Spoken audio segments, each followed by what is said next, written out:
कि बाहर कुछ भी करने से कोई फायदा नहीं है, अंदर से कि तुम इंद्रियों पे तुमने जीवन शुरू किया है और ये वास्तविक जीवन नहीं है। चंदन लगा लिए, दाढ़ी बढ़ा लिए, ये सब बाहर से। तो वो यहां से सवाल करती है, यहां से तुम चाहते हो यहां से करे, तो तुम पढ़कर भी जवाब नहीं दे पाते हो। यहां खोलनी है और सबको देखना है। खुद को बदलने के लिए तुम्हें मेहनत करना पड़ेगा, तुम्हें इस नीचे के स्तर से उठकर ऊपर आना पड़ेगा, साधना करनी पड़ेगी, तपस्या, तुमको मरना पड़ेगा।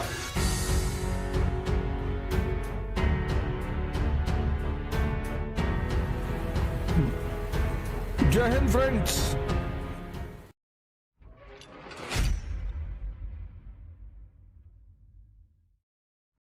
एक बार दो सन्यासी शाम के वक्त आश्रम वापस लौट रहे थे, तो शहर और आश्रम के बीच में एक नदी थी।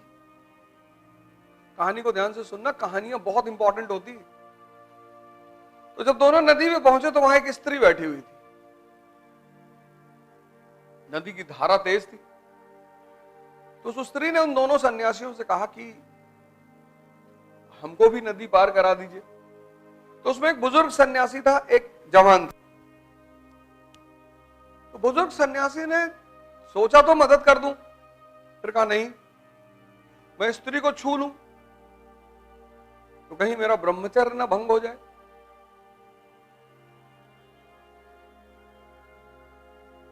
स्त्री खतरनाक तो है ही है। तो उसने सोचा कहीं मैं स्त्री को छू लूं तो मेरा ब्रह्मचर्य ना भंग हो जाए।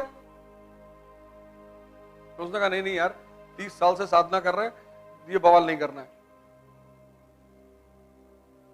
पानी में एंटर कर गए। जब वो बीच नदी में पहुंचा तो उसने सोचा कि यार मेरे साथ एक लड़का भी है, यंग आदमी। तो पलट के उसने देखा तो जो यंग सन्यासी था उसने स्त्री को अपने कंधे में बिठा रखा था। अब बाबा जी को तो आग लग गई शरीर।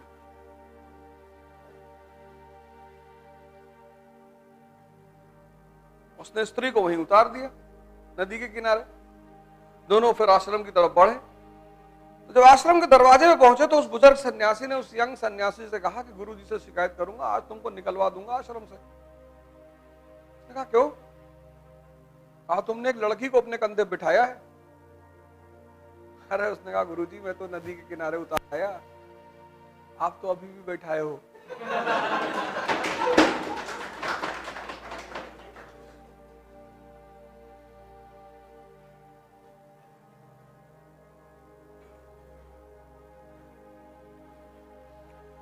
गुरुजी मैं तो उतार आया, अब तो है ही नहीं मेरे मन में। धर्म अगर दुनिया में 100 लोग होंगे ना आज की डेट में, तो सिर्फ 2 लोग समझते होंगे कि धर्म का मतलब क्या है।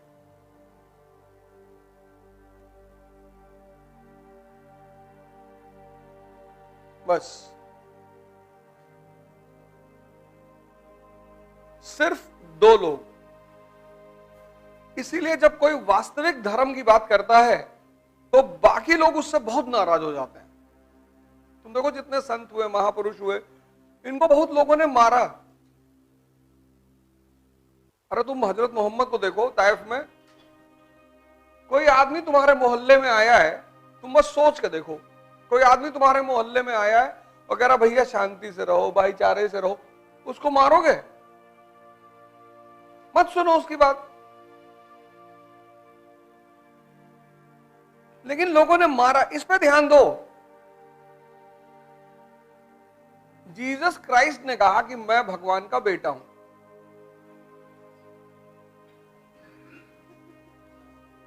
उनको लोग पागल भी तो मान सकते थे, लेकिन कोई बात रही होगी तब लोगों ने मारा।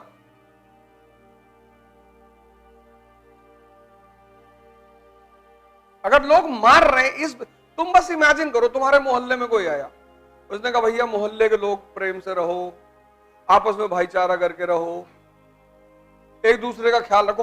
अब इस बात पे कौन मारेगा बताओ? क्योंकि तुमने सोचा इस बात को, तब पर भी लोगों ने मारा।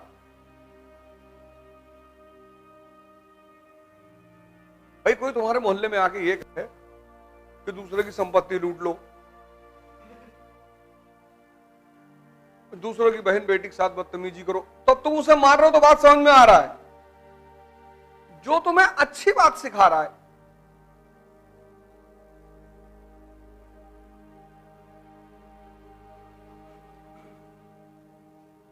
उसकी सिर्फ एक वजह है, जब भी तुम्हें कोई परिवर्तन के सूत्र बताएगा, थ्योरेटिकली तुमसे बातें की जा रही, कोई फर्क नहीं है, पंडित, मौलाना, पुरोहित, पादरी, ये तुमसे थ्योरेटिकली कोई चीज बता रहे हैं, ये तुम्हें बाहर से धार्मिक बना रहे हैं, बाहर से चंदन लगा लिए, दाढ़ी बढ़ा लिए, ये सब बाहर से।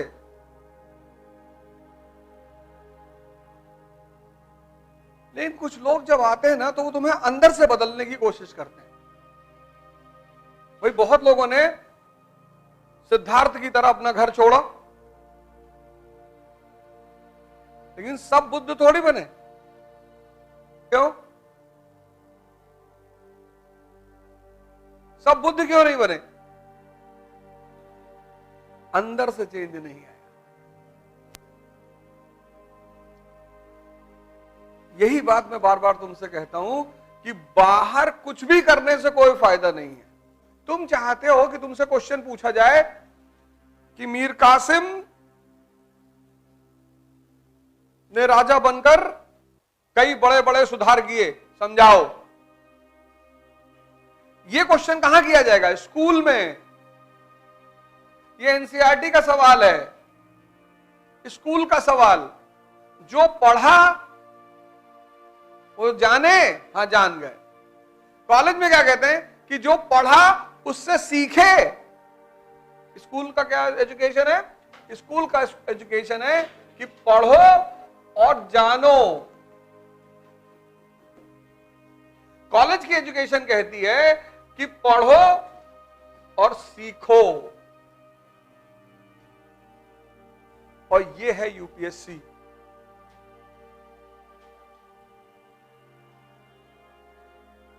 तो वो यहां से सवाल करती है, यहां से। तुम चाहते हो यहां से करे, तो तुम पढ़कर भी जवाब नहीं दे पाते हो। ये है तैयारी।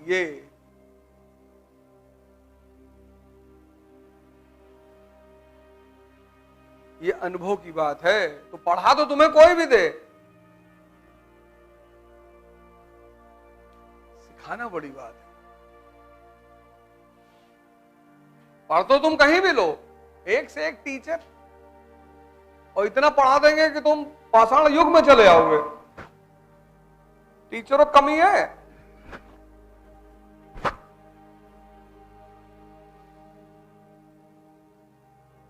तो पुरोहित तुमसे क्या कहेगा? अब ये तुम्हें पुरोहित भी पढ़ा देगा, प्रीस्ट, और अच्छा पढ़ाएगा। इतना मैटर लिखवा देगा कि तुम झन्नाटे में आ जाओगे कि अरे भैया,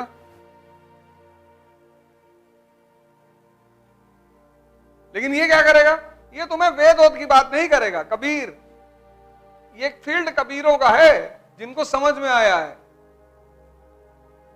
यहां प्रीस्ट कोच के रूप में नहीं सक्सेसफुल होंगे। कबीर यहां कहते हैं दान पुण्य करो, जन्नत मिलेगी तुमको। तुमको कुछ करना ही नहीं, तुम्हें सिर्फ दान करना है। जो कमा रहे हो दे दो। ये क्या कहते हैं कि ये तन विष की बेलरी, गुरु अमृत की खान।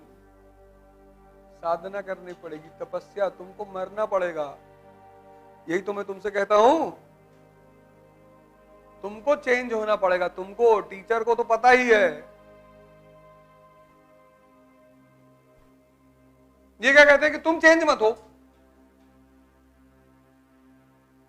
इसलिए इनके फॉलोवर ज्यादा होते हैं, क्योंकि खुद कुछ नहीं करना ना।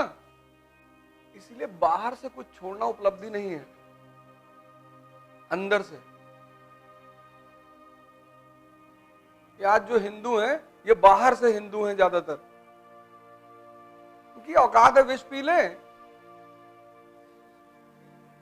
ये जो बाहर मुसलमान है आज, ये बाहर से मुसलमान है, इनके अपने घर में लोगों को नहीं पूछते खाना खाए कि नहीं। मोहम्मद साहब कहते हैं तुम्हारे घर के 13 घर इस तरफ, 13 घर इस तरफ, 13 घर इस तरफ, 13 घर इस तरफ, कोई भूखा ना सोए। ये मानते हैं इनके खुद के घर में लोग भूखा सो रहे हैं। सब फर्जी है, सब फर्जी। भगवान शंकर कौन? जो दूसरे का जहर पी ले, जो दूसरे का कष्ट हर ले। जहर थोड़ी बाजार में गए जहर ले आए पी लिए। भाई कोई परेशानी है, आपने उसकी परेशानी में अपनी भूमिका निभा दी, आप उसके लिए भगवान ही हो गए। किसी को आपने मुसीबत से निकाला, आप उसके लिए भगवान नहीं हुए। तुम्हें कुछ करना ही नहीं जीवन में, तुमको सिर्फ समाज को देखना है। ये आंख खोलनी है और सबको देखना है। जो तुम्हारे गरीब रिश्तेदार हैं उनको तुम नहीं पूछते, जो तुमसे अमीर रिश्तेदार है वो तुमको नहीं पूछते। सिंपल, यही तो चल रहा है। भाई हमारा कोई रिश्तेदार का रिक्शा चला रहा है तो हम उससे सबसे थोड़ी बताएंगे भैया ये मौसा है हमारे कानपुर में रिक्शा चलाते हैं। तो जो हमारा रिश्तेदार मिनिस्टर है वो हमें क्यों बताएगा? तब हम कहते हैं कि घमंडी है, पहले भीख मांगते तो मंत्री हैं, अब देखो हम नहीं जानते क्या? सब जानते हैं इनके बारे में। अबे तो तुम भी तो घमंडी हो। तुम कौन सा अपने नीचे वाले को एंटरटेन करते हो? और सब यही करते हैं। कौन नहीं करता है? जो नहीं करता है वो भगवान है। अभी तो सुदामा वाला प्रसंग इतना सुनाया जाता है क्योंकि ये भगवत्ता के लक्षण हैं। देख सुदामा की दीन दशा, करुणापति के करुणा कर रोए। कपड़ा फटा है, तो सुदामा को देख के अपनी बीवी के सामने और जाके पकड़ ली। आदमी डिस्टेंस कौन है? हटाओ इसको, बाहर लगाओ।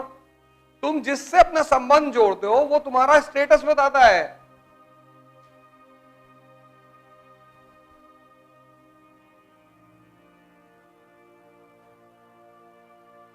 तभी तो भगवान है कृष्ण। तुम कभी किसी रिक्शे वाले गले मिले हो, उसके साथ बैठे हो, लेकिन भगवान राम केवट ने नदी पार कराई, गले मिले, बैठे उसके साथ। तो चाहते हो तुमसे कोई पैसा ही ना ले, उनके पास नहीं है, बीवी की अंगूठी उतार के दे दी।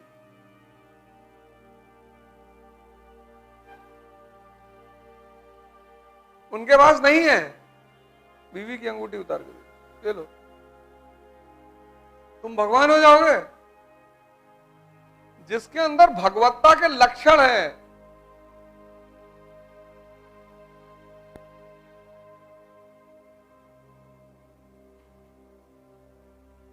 तुम अगर भगवान हो तो तुम तो 1 रुपया किसी को ना दो। भगवान है, हो गया, जाओ। भाई शंकर जी ने मकान बनवाया, गृह प्रवेश किया, तो रावण के पिता को बुलाया पूजा कराने के लिए। उनसे कहा भाई मांग लो दक्षिणा जो मांगना है। उसने वही मकान मांग लिया। यहां कितने मिनिस्टर और अधिकारी हैं जिनके यहां बर्थडे पार्टी वगैरह होती है तो वो पैसा देते हैं।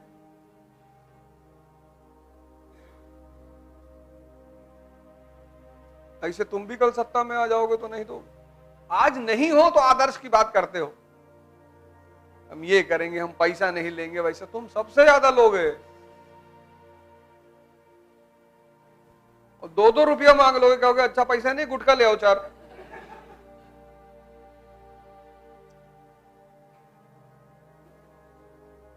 बड़े सारे लोग हैं, अच्छे पदों पे बैठे, कोई मिलने आए, अरे खाली है, चले जाओ 4 गुटखा ले आओ बाहर से, तो तुलसी लिया ना। उनको शर्म नहीं आती, इतने बड़े बड़े पदों पे बैठे हैं वो। भगवान पैदा नहीं होते, भगवान बनते हैं।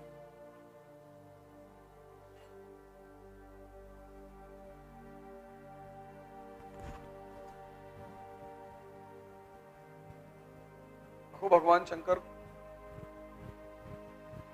ताना दे रहे कि नहीं दे रहे? एकदम दे रहे। लो भैया।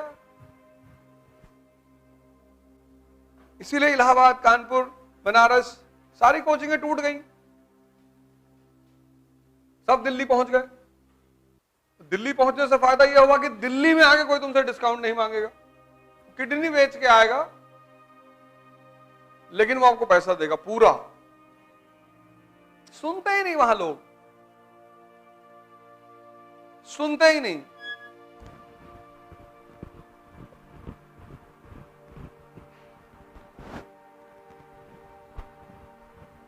भाई पैसा नहीं है, क्यों तैयारी कर रहे हो? अरे ऐसे क्यों बोल रहे हो? हाँ तो करो। और अब तो सबसे बड़ी चीज क्या, ऑनलाइन आ गई चीजें। 6-6, 5, अब 7-7 हजार का पूरा जीएस का कोर्स नहीं है।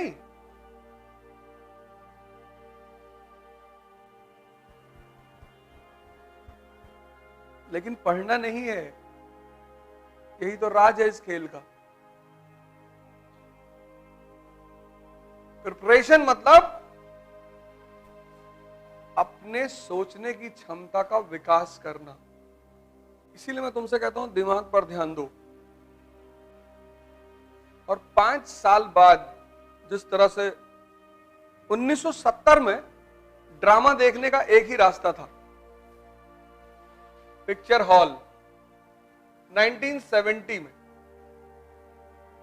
और 1970 में पिक्चर हॉल जाने पे लोग शर्माते थे, बड़ा बुरा माना जाता था। कभी कदार कोई मूवी देखने जाता था, और जाता भी था तो गमछा वमछा चद्दर उद्दर लपेट के आता था।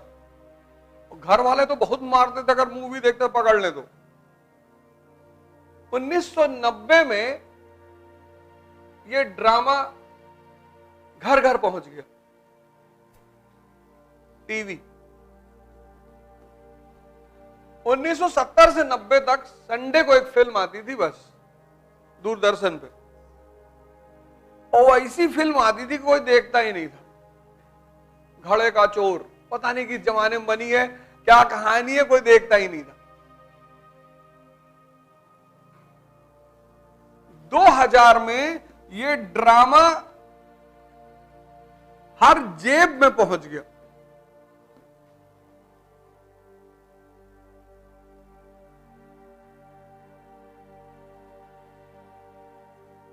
सत्तर, 90, 2000 या हर जेब में पहुंच गया। तुम 24 घंटे टीवी देख सकते हो। तो जब यहां आदमी बेचैन होता था तो ध्यान करेगा, पढ़ेगा, घूमेगा, एक्सरसाइज करेगा, टाइम है उसके पास,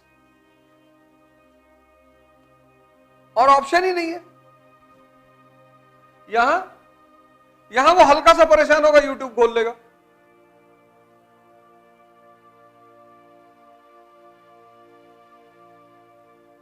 आज से ठीक 5 साल बाद तुम देखना, गारंटी आधी जनसंख्या इस देश की पागल होगी, और उसको साथ रहने के लिए हमें भी बनना पड़ेगा।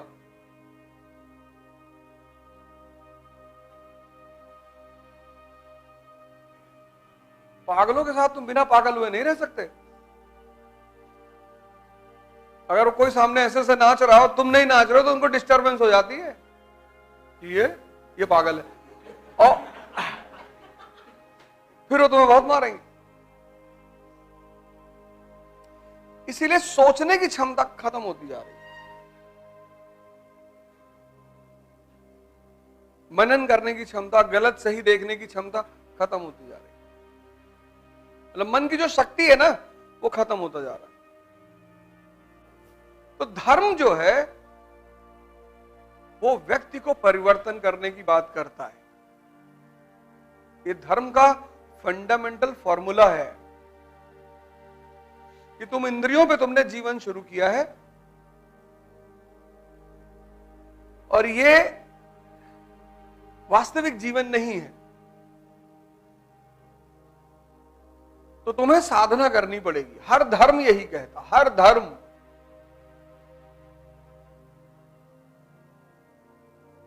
खुद को बदलने के लिए तुम्हें मेहनत करना पड़ेगा, तुम्हें इस नीचे के स्तर से उठकर ऊपर आना पड़ेगा।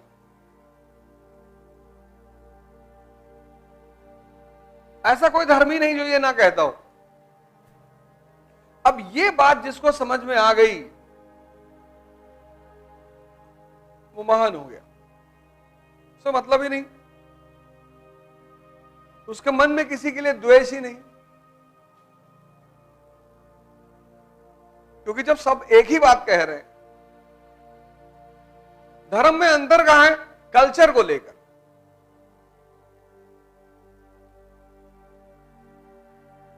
धर्म में अंतर कहां है? कल्चर, क्योंकि कल्चर किस पर डिपेंड करता है?